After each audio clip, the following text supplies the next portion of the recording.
Rashad, why you didn't hit me up? Hey, Rashad. What's up, Rashad? Thank you, Rashad. Brother, I love you, brother. What's up, Rashad? What it do, boy? Hey, Rashad. What's happening, everybody? Welcome back to the channel. My name is Rashad Milligan. If you're new to the channel, this is the road to 10K subs. Oh man, first things first, I just want to talk about my experience immediately from Essence without reflecting on it, you know, a day removed from it, time to decompress and like kind of get what went on and stuff. I just want to do an immediate. And then I'll also have some stuff to react to with Essence and everything that people said. I'll do that tomorrow. Like I said, give it time to fizzle out, get time to reflect and really think about it, as opposed to just say whatever comes to mind. I might forget something, or it might be more emotional response and things like that. Essence 2025 for me, bro. Not gonna lie, it was lit. It was lit. Tonight I went to my first Essence show ever. I've been going to Essence since I was a kid. 15 was my first Essence festival. I went with the family. The family took me down. And then but after that, I never went again. We were supposed to go again 1 year, but then my aunt died, so we didn't go. And then that was it. Like ever since then, the family never went back. So after that, I started going for work from 2022, 2023, 2024, and now it's 2025 with my new job. So I've been the past 3 years with my old job, and now I'm here for the first year at my new job. I now just went on my own and stuff like that. So with that being said, this was definitely the lightest year in terms of attendance and everything like that. Definitely the lightest year. The actual show, the one complaint I have about it is, okay, if it's gonna, you know, okay, it's gonna take this long to set up the stage, right? If it's gonna take that long to set up the stage, and you knew that after the whole Lauryn Hill fiasco, the Lauryn Hill fiasco goes viral. Lauryn Hill set doesn't start till 2:33 a.m. It doesn't end until 3:22 a.m. Local time, and that was, I think that was a Friday night. That was Friday night with the Lauryn Hill. So you knew tonight was going to be even worse. So I'm pretty sure it's bad. I already left beforehand. The only reason why I even stayed as late as I did was because of Master P, because I knew I had to stream and then, you know, upload the stuff afterwards before I go to sleep. So yeah, that's the only reason why I even stayed as late as I did, because it was Master P's last performance. It's Master P in his hometown. You know, people are already fouling out as the night went on because, you know, it was past midnight. But I stayed to give P that respect, everything like that, give him the send off that he deserved. He's a mogul and a legend in the game and hip hop. So I wanted to make sure he could have those flowers while he still smelled them. So I stayed to the end of that. That was probably like 1:30-ish, 1:15. Yeah, it was like 1:30-ish. And so at 1:40, I walked out. 1:40, I walked out of the Superdome.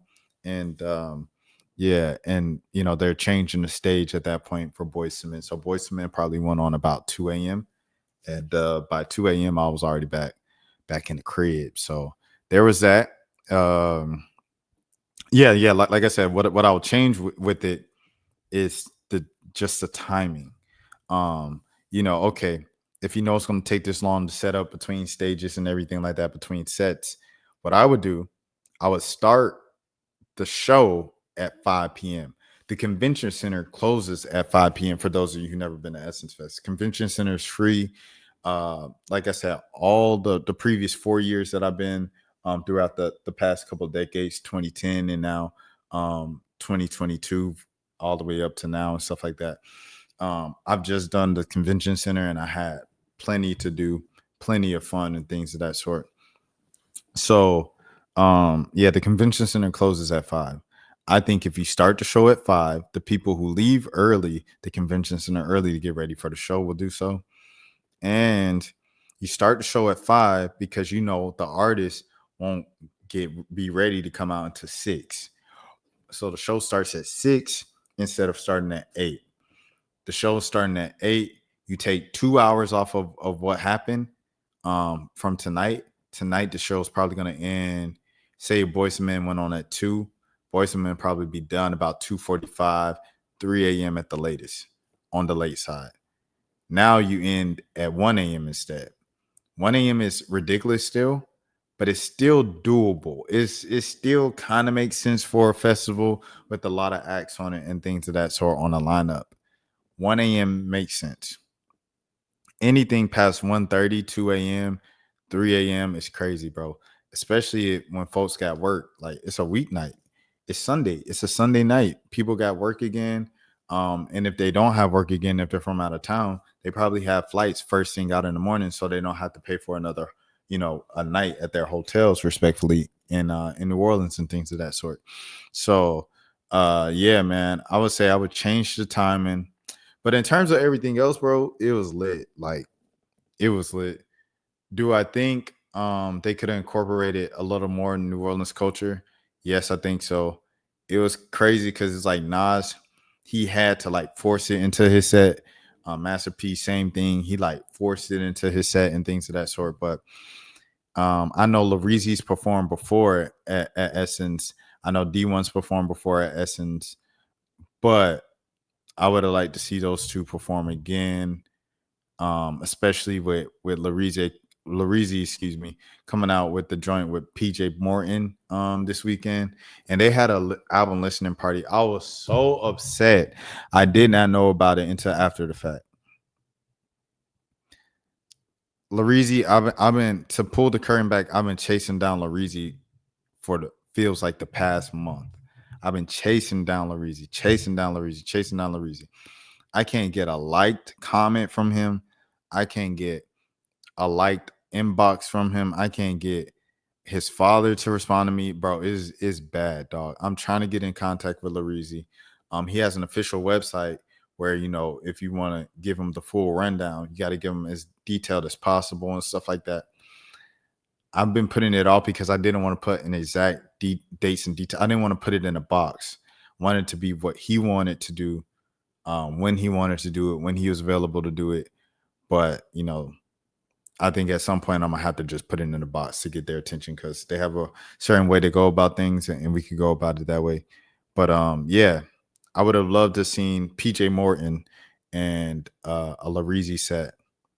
I know Solange has done Essence multiple times before, but she's so intertwined within the New Orleans community. I think she DJ'd a set at Uber One during Super Bowl week. That was the party with Travis Scott performing that I have clips on. I left when she was DJing because after Travis Scott performed, I went over to Shaq's Funhouse and got the Shaq interview and stuff like that, and Sexy Red and a lot of the other interviews that you guys might have seen on the channel and stuff like that. But yeah, what else do I want to say?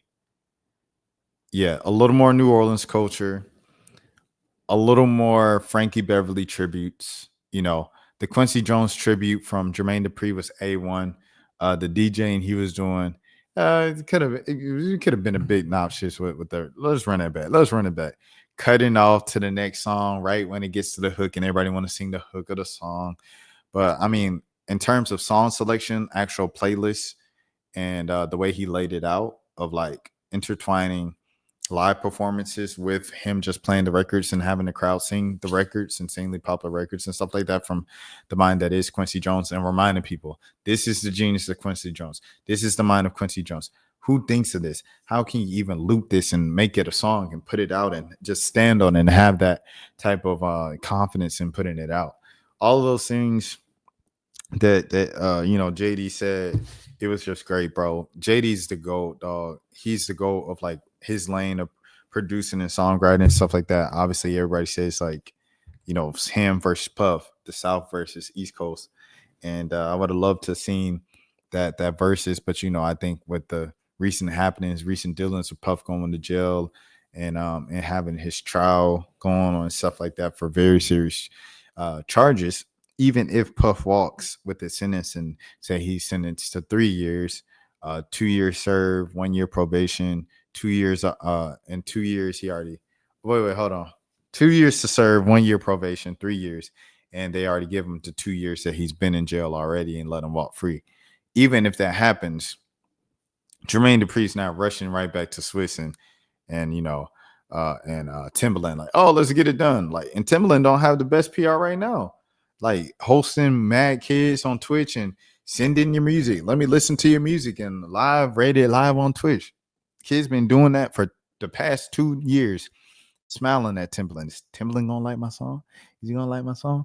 Watching it on stream, and he turn all y'all jokers into some AI. It's crazy. It's crazy how life works. But yeah, man. In terms of New Orleans culture, I do feel like it could have been a little more New Orleans culture-ish throughout the weekend. Uh, you know, I had some folks from New York down here, and they was asking me about like they were mad they missed the veto the night before. They were like, "You like the veto? You like Afro beats?" And I was like, it's not too much for me. Like I know y'all love it up there in New York, but for me, it's just like something I feel like they just trying to be forced on us, and I felt like it's been like that probably around the time of dang One Dance, bro. Ever since One Dance, it's like people just been trying to force Afro beats onto us. And for me personally, bro, I'm from Atlanta, dog. I'm from Atlanta, from the hip hop capital. We listen. I want to hear trap music out in public.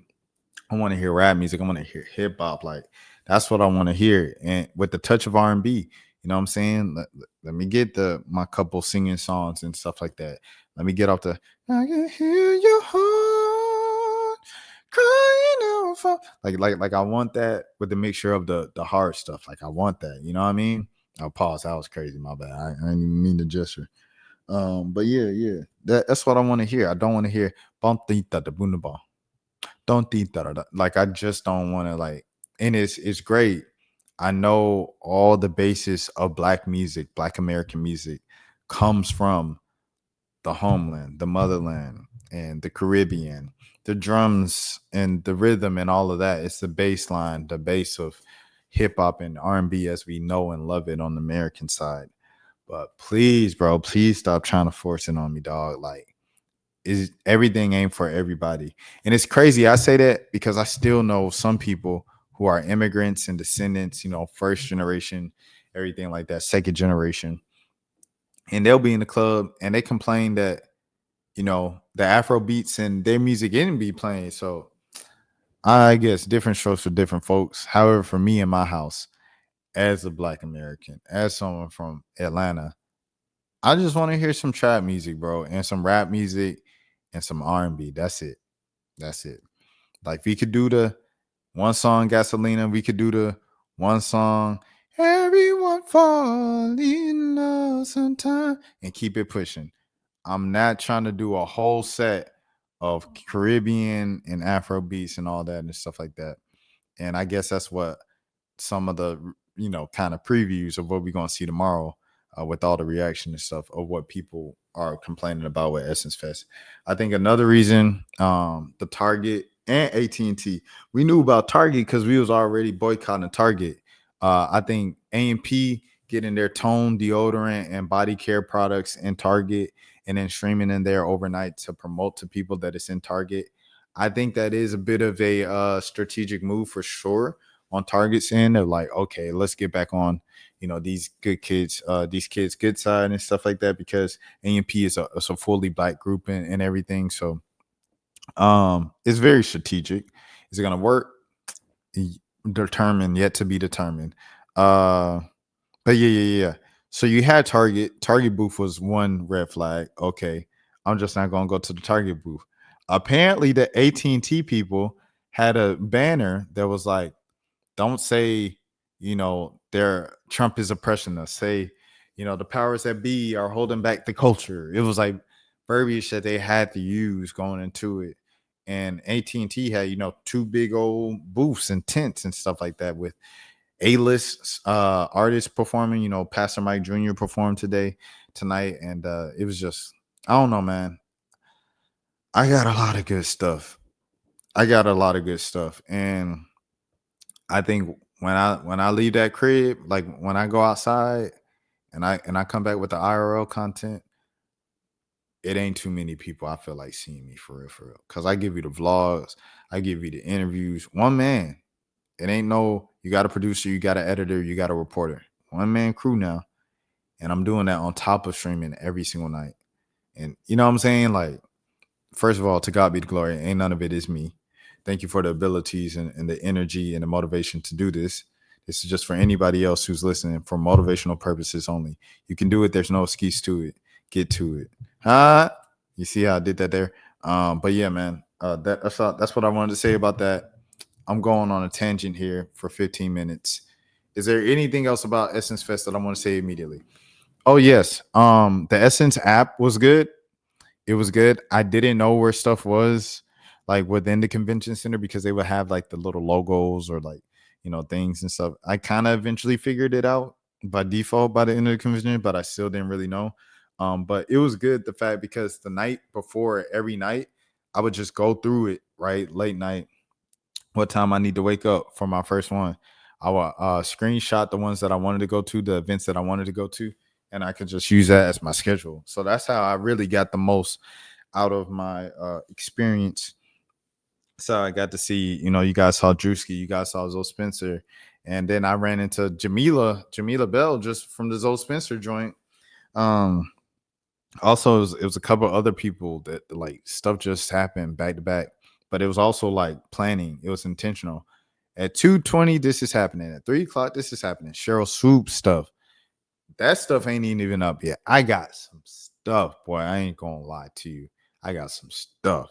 So be tuned. Check out the shorts, everything like that. Most of the stuff is gonna go in the shorts, and y'all gonna see that fire. I promise it's fire. So, anyways, let's get into this part. Christine Brennan versus Dejanay Kim. Rashad, why you didn't hit me up? What's up, Rashad? Hey, Rashad. What's up, Rashad? Thank you, Rashad. Brother, I love you, brother. What's up, Rashad? Yeah. What it do, boy? Hey, Rashad.